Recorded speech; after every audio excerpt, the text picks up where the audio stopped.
मैंने जी 7 सालों बाद सफ़र किया है ट्रेन का, और स्पेशली लाहौर से गांव आया हूँ जस्ट वोट डालने के लिए। मतलब स्पेशल थिंग है मेरे लिए। लेकिन अभी तकरीबन यहाँ शाम होने वाली है और मैं सुबह का निकला हूँ, उसके लिए हमें फ्लैशबैक में जाना पड़ेगा। मैं आपको बताता हूँ कैसा रहा ट्रेन का सफ़र। पैकिंग मैंने रात को कंप्लीट कर ली थी अपने अम्ब्रेला बैग में, क्योंकि इसके ऊपर अब्बा जी ने सब कुछ लिख दिया था। उसके बाद मैंने फटाफट अपना नाश्ता किया, अंडा ब्रेड और चाय। फ्रेश हो गई तबीयत काफ़ी। उसके बाद वॉक शुरू कर दी मैंने नियरेस्ट स्टेशन की तरफ। रिक्शा पे बैठा और स्टेशन की तरफ अपने सफ़र का आगाज़ कर दिया। गाड़ी का टाइम तकरीबन 9:30 था और मैं 1 घंटा पहला पहुंच चुका था। और एक ये लंबी लाइन जो लोगों की खड़ी थी वो मेरा वेट कर रही थी।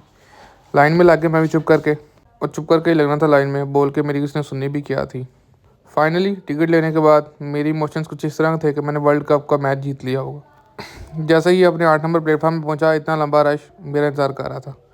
मैंने अपने बचपन की ख्वाहिश पूरी की, ट्रेन के आने से 1 मिनट पहले दूसरी साइड पे आ गया ताकि ईजीली मैं ट्रेन में चढ़ सकूं।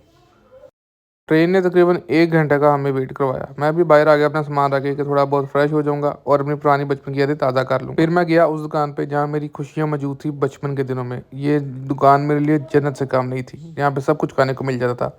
पूरे 1 घंटे के इंतज़ार के बाद आखिर इस इंजन के ड्राइवर को गैरत आ ही गई। 9:30 बजे का टाइम था और 10:40 पे हमारी ट्रेन रवाना हुई लाहौर से। इस जगह पे आकर मुझे रियलाइज़ हुआ कि ये लाहौर का 2 मोरिया पुल है। खैर, हमने लाहौर के काफ़ी सारे नज़ारे किए। आगे दरिया रवि भी अभी आएगा। अभी आपकी मेरी नज़र में तो ये दरिया रावी ही है, लेकिन आप एक दफ़ा इसके हालात तो देखें कि छोटे छोटे नाले इसके अंदर कितनी तरह बह रहे हैं और एंड पर यकीन माने गंदा पानी और नालों से भरा हुआ ये दरिया रावी हमने क्रॉस किया। बहुत दुख हुआ इसको देखकर। इसके बाद आ गया भाईजान दाल वाला ट्रेन के अंदर। इसकी भी सुने ज़रा। चने आगे चने तुझे वाली रियोड़ी माल है, दाल माल है, चने माल है, चने की दाल भाई। निमको वाले के बाद हमारे पास फकी वाले भैया आ गए। अब इसकी भी सुन ले ज़रा आप। दंदां की सफाई ली पत्ती खा के बैठ लो, चंगी हो गए पैसे।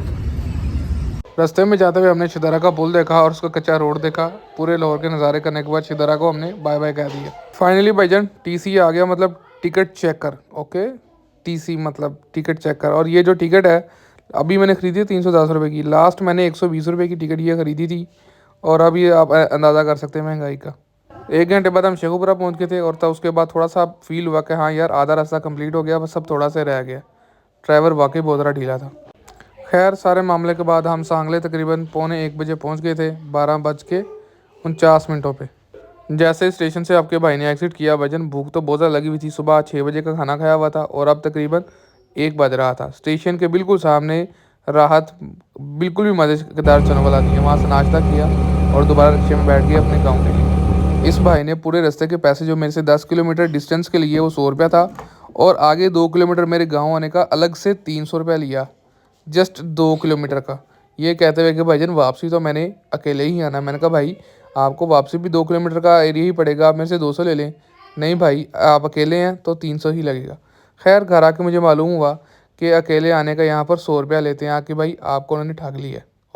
अच्छा जी, ये सारा सीन था कि जब मैं घर पहुंचा, लेकिन सारे रास्ते में एक चीज़ सोचता आया हूँ कि भाईजान वोट किसको देना।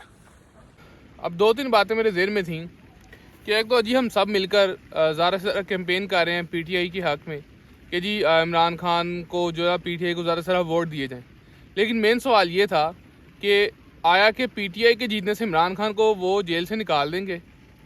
और दूसरा बड़ा मेरे जेहन में सवाल था कि जिस पार्टी ने मिलकर एक लीडिंग पार्टी बनाने की कोशिश कर रहे हैं, जो कि एक पार्टी पाकिस्तान में मौजूद है, वो पीटीआई को जीतने देगी जिसने दूसरी पार्टी के ऊपर इतना ज़्यादा इन्वेस्ट किया है। आया कि वो हमारी इतनी ज़्यादा एफर्ट्स को कामयाब होने देगी। तो उसके बाद मैंने नतीजा निकाला कि यार ऐसा करते हैं, जो भी पैसे दे रहा है पैसे ले लेते हैं, वोट जिसको कहेगा दे देंगे, क्योंकि हमारे वोट की वैल्यू नहीं है। जीतना तो उसी ने है जिस पार्टी की वो हमायत कर रही है। फिर मेरे दोस्त ने मुझे मशवरा दिया कि भाईजान, हराम के पैसे लेंगे तो हराम खोरी में आप भी शामिल हो जाएंगे। इस हराम खोरी के बाद कल को अगर आपको अल्लाह के आगे जवाब देना पड़ा तो क्या जवाब देंगे। उसके बाद फैसला किया कि भाईजान, इय्याका नअबुदु व इय्याका नस्तईन, और कोई पार्टी नहीं भाई।